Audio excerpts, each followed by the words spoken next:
Hello friends, welcome to my YouTube channel. নমস্কার বন্ধুরা, মঞ্জু রান্নাঘর থেকে সবাইকে স্বাগত। তো বন্ধুরা, আজকে আমি আপনাদের কাছে একটি ভিডিও নিয়ে হাজির হয়েছি। আপনারা বিয়ে বাড়িতে, অন্নপ্রাশন বাড়িতে যে পটল পোস্ত খান, সেই পটল পোস্ত আমি আপনাদের কাছে নিয়ে হাজির হয়েছি। তো বন্ধুরা, আমার পুরো ভিডিওটি দেখবেন। আমার পুরো ভিডিওটি দেখার জন্য আপনাদের কাছে অনুরোধ রইল। আমার চ্যানেলে নতুন শ্রোতা হলে চ্যানেলটি সাবস্ক্রাইব করার অনুরোধ রইল। লাইক, কমেন্ট, শেয়ার করতে ভুলবেন না বন্ধুরা। আপনাদের একটা লাইক আমাকে ভিডিও করতে, আরও নতুন নতুন ভিডিও করার জন্য আমার মনে উৎসাহ দেবে, আমাকে সহযোগিতা করবে। আমার এই ভিডিওটি দেখে আপনারা বাড়িতে রান্না করে আমাকে আপনারা কিন্তু কমেন্ট করতে ভুলবেন না বন্ধুরা। যে ভালো লাগলেও কমেন্ট করবেন, যদি খারাপও লাগে তাতেও আপনারা আমাকে কমেন্ট করে জানাবেন।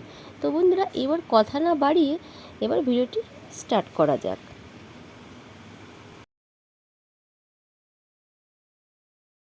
বন্ধুরা, পটল পোস্তের জন্য কেটে নিয়েছি। দেখুন, পটলগুলো এইভাবে কেটে নিয়েছি আমি। মানে একটা চাকু দিয়ে এইভাবে আমি ঘষে ঘষে ঘষে ঘষে কেটে নিয়েছি। আপনারা যদি মনে করেন যে ছালগুলো তুলে দেবেন, আঁশগুলো, তাহলে আপনারা তুলে দিতে পারেন। আর আলুগুলো আমি কেটে নিয়েছি। পটল কাটা রেডি আলু পোস্তর জন্য। এবার আমি দেখিয়ে দিচ্ছি, এবার পটলের পোস্তটা আমি বেটে নেব। তো বন্ধুরা, আমি নিয়েছি 3 চামচ পোস্ত, এটা আমি বেটে নেব। আর এর সঙ্গে আমি দিয়ে দিচ্ছি 4টে কাঁচা লঙ্কা। ঝালটা আপনারা আপনাদের স্বাদ অনুযায়ী বা জিনিস পরিমাণ হিসাবে আপনারা দেবেন। আমি পেস্ট করে নেওয়ার পর আপনাদেরকে আমি দেখাচ্ছি। কড়াই বসিয়ে দিয়েছি, কড়াই গরম হয়ে গেছে। তো আমি দিয়ে দিলাম কিছুটা সর্ষের তেল, 2 টেবিল স্পুন দিয়ে দিলাম। এবার আমি কেটে রাখা পটলগুলোকে আমি ভেজে নেব। তো রান্নাটা আমি সর্ষের তেলে করছি। আপনারা কিন্তু সর্ষের তেলে করার চেষ্টা করবেন। যদি কারোর সর্ষের তেলে প্রবলেম থাকে তখন সাদা তেলে করতে পারেন। তো সর্ষের তেলে এই রান্নাটা করলে বেশি কিন্তু স্বাদটা ভালো হয়।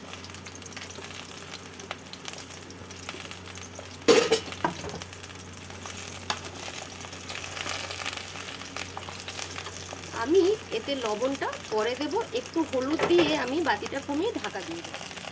এবার আমি দিয়ে দিলাম অল্প একটু হলুদ, কারণ লবণটা একটু পরে দেব। কারণ লবণটা দিয়ে দিলে পটল থেকে জল ছেড়ে দেবে, পটলটা তখন আর ভালো করে ভাজাটা হবে না। ওই জন্য আমি প্রথমে একটু হলুদ দিয়ে আমি বাটিটা কমিয়ে ভালো করে ভেজে নেব। দেখুন বন্ধুরা, পটলগুলো হাফের বেশি কষানো হয়ে গেছে। এবার আমি দিয়ে দেবো অল্প একটু লবণ।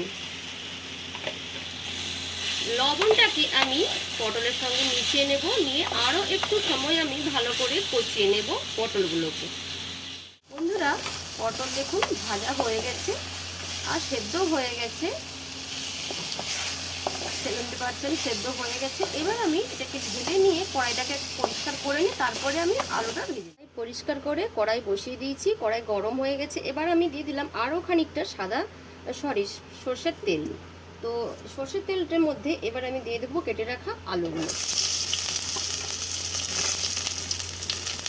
দিয়ে দেবো অল্প একটু লবণ, আর দিয়ে দিচ্ছি অল্প একটু হলুদ দিয়ে এবার সব উপকরণগুলোকে মিশিয়ে নিয়ে ভালো করে লাল লাল করে আমি আলুটা ভেজে দেবো। তো বন্ধুরা, একটা কথা বলে দিই, আপনারা যদি একটু তেল বেশি করে পরিমাণে খেতে চান তেল বেশি করে দেবেন। আমি তেলটা কিন্তু একটু কমেই দিয়ে রান্না করছি। তো পোস্ততে কিন্তু খুব একটা বেশি তেল লাগে না, অল্প তেলেই হয়ে যায়। অল্প তেলেই পোস্ত খেতে তার দুর্দান্ত স্বাদ। এবার আমি ঢাকা দিয়ে দিলাম বাটিটা কমিয়ে।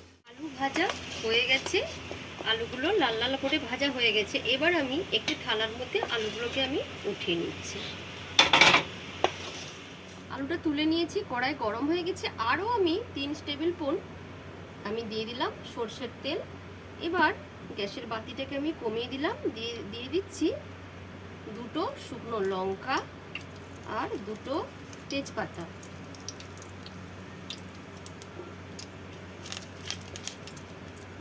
আমি দিয়ে দিচ্ছি হাফ টেবিল স্পুন কালো জিরে।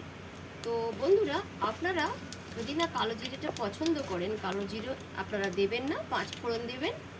এবার আমি দিয়ে দেবো পেঁয়াজ। তো দেখুন, লঙ্কা, তেজপাতা আর কালো জিরে থেকে একটা মিষ্টি গন্ধ বেরিয়ে গেছে। এবার আমি দিয়ে দিচ্ছি বড় সাইজে 2টো কুচিয়ে রাখা পেঁয়াজ। তো আপনারা যদি পোস্তটা নিরামিষ করতে চান, ফোড়নটা যেমন দিয়েছি ওরকম দেবেন, শুধু পেঁয়াজটা আপনারা বাদ দিয়ে দেবেন। এবার পেঁয়াজটাকে একটু আমি পেঁয়াজটা হালকা ব্রাউন কালার হয়ে গেছে। পোস্ত পেঁয়াজ বেশি একটা ভাজতে লাগে না। এবার আমি দিয়ে দিলাম ভেজে রাখা আলুগুলো। আলুগুলো দিয়ে আরও একটু আমি নাড়াচাড়া করে নিলাম। আলুও 60% সেদ্ধ আছে। ভাজতে ভাজতে অনেকটাই সেদ্ধ হয়ে গেছে। পটলও সেদ্ধ হয়ে আছে ভাজতে ভাজতে। এবার আমি দিয়ে দিলাম ভেজে রাখা পটল। আলু আর পটল আমি ভালো করে মিশিয়ে নিচ্ছি। এবার আমি এর সঙ্গে দিয়ে দেব হলুদ।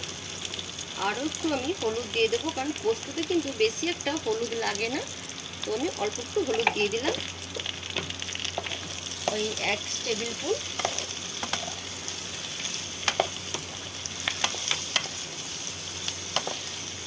আর একটু দিয়ে দিলাম লঙ্কার গুঁড়ো, 1/2 টেবিল স্পুন দিয়ে দিলাম লঙ্কার গুঁড়ো। এটা কাশ্মীরি লঙ্কা নয়, কারণ পোস্ত কিন্তু কালার করতে লাগে না, পোস্ত সাদা সাদাই হয়। আমি অল্প একটু দিয়ে দিলাম। ঝালটা আপনাদের স্বাদ অনুযায়ী আপনারা পরিমাণ মতো দেবেন। আর আমি দিয়ে দিলাম লবণ, কারণ লবণ কিন্তু পটল ভাজার সময় দেওয়া ছিল আর আলু ভাজার সময় দেওয়া ছিল, তাই জন্য আমি অল্প একটু দিয়ে দিলাম। দিয়ে এবার আমি এগুলোকে একটু নাড়াচাড়া করে দিয়ে দেবো জল। দিয়ে দিচ্ছি জল, যেহেতু সে জলটা দিতে হবে। আর উষ্ণ গরম দিয়েছিলাম, দিলাম। আপনারা উষ্ণ গরম জল দেবেন। উষ্ণ গরম জল মানে স্বাদটা দ্বিগুণ। এবার আমি বাটা দিয়ে দেবো। সেদ্ধ হতে বাকি আছে, সেদ্ধটা হয়ে যাবে। দেখুন বন্ধুরা, পটল আলু সেদ্ধ হয়ে গেছে। এবার আমি দিয়ে দিচ্ছি বেটে রাখা পোস্তটা।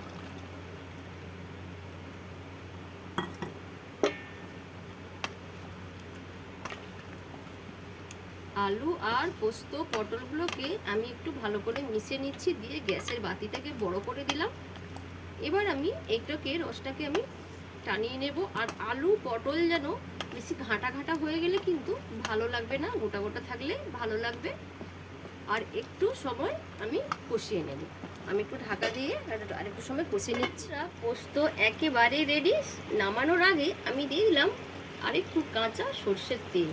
তো বন্ধুরা, আপনারা এই রকম পোস্ততে নামানোর আগে একটু কাঁচা সর্ষের তেল দিয়ে খেয়ে আমাকে কমেন্ট করে জানাবেন যে কেমন লেগেছে। আশা করি আমার খুব ভালো লাগে, আপনাদেরও খুব ভালো লাগবে। এখানের মতো আমি ভিডিওটি শেষ করছি। আবার আমি আপনাদের কাছে নতুন ভিডিও নিয়ে হাজির হব। ভালো থাকুন, সুস্থ থাকুন, টাটা।